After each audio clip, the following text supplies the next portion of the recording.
Hi, I'm Jess Craven. I'm a senior exercise science student at the College of Brockport, and for our motor learning project, we chose to learn how to throw javelin. I'm 22 years old. I'm 5'10", 195 pounds. I'm a thrower on the track and field team, but I don't throw javelin. I've only had about 2 weeks of practice prior to learning jav for this project. I played a little bit of softball when I was younger and a little bit of basketball. My name is Jacob Shea. I'm a senior at the College of Brockport. I am 21 years old, 5'9", 140 pounds. I have no previous experience with throwing javelin. I do have experience with running track and field, swimming and diving, and volleyball. Hi, my name is Chris Beck. I am a junior at the College of Brockport studying exercise science. I am 6'1", 206 pounds, 28 years old. My experience consists of playing hockey, weightlifting, and basketball. However, I have never thrown a javelin.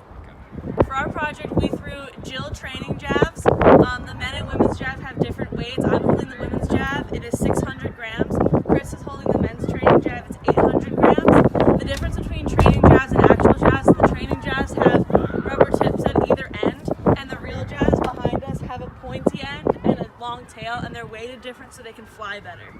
We also used this measuring tape, the Camelon USA Corp double-coated blade for measurements.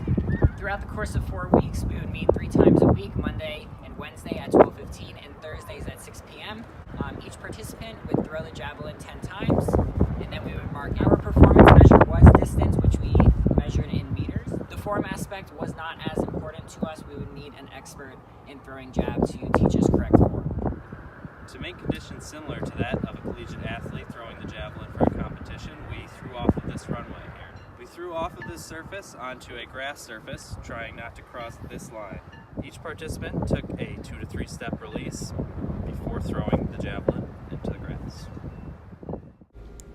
This graph shows our best throws for each session. For the most part, we were improving up to about session 8, where we started hitting illness, injury, and bad weather. I started off with a 2-step approach. On session 12, I was able to do a faster, more aggressive, and more confident 3-step approach. My arm was straight right before the throw in session 12, opposed to being bent during the whole approach in session 1. There was improvement in the delivery of the jab, my chest was high, and my back formed a better C-curve, so I was able to pull the jab through.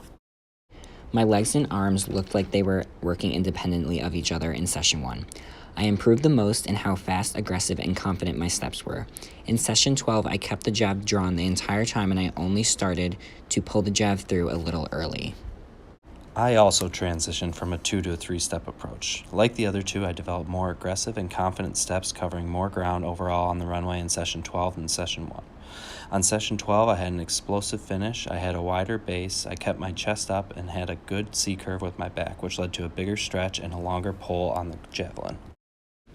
Here you can see our summary chart where our predictions and results are listed.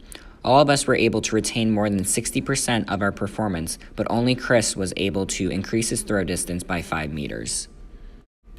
Chris was our most improved with an increase of 5.46 meters thrown. Jacob had the highest retention percentage score of 366%. Jacob and Jess had a percentage score over 100% because they performed better in their retention test than in their session 12 trials. In conclusion, this experiment was beneficial to us, bettering our understanding of many aspects discussed in class. Specifically, we saw the effects of practicing in an open environment and the importance of feedback.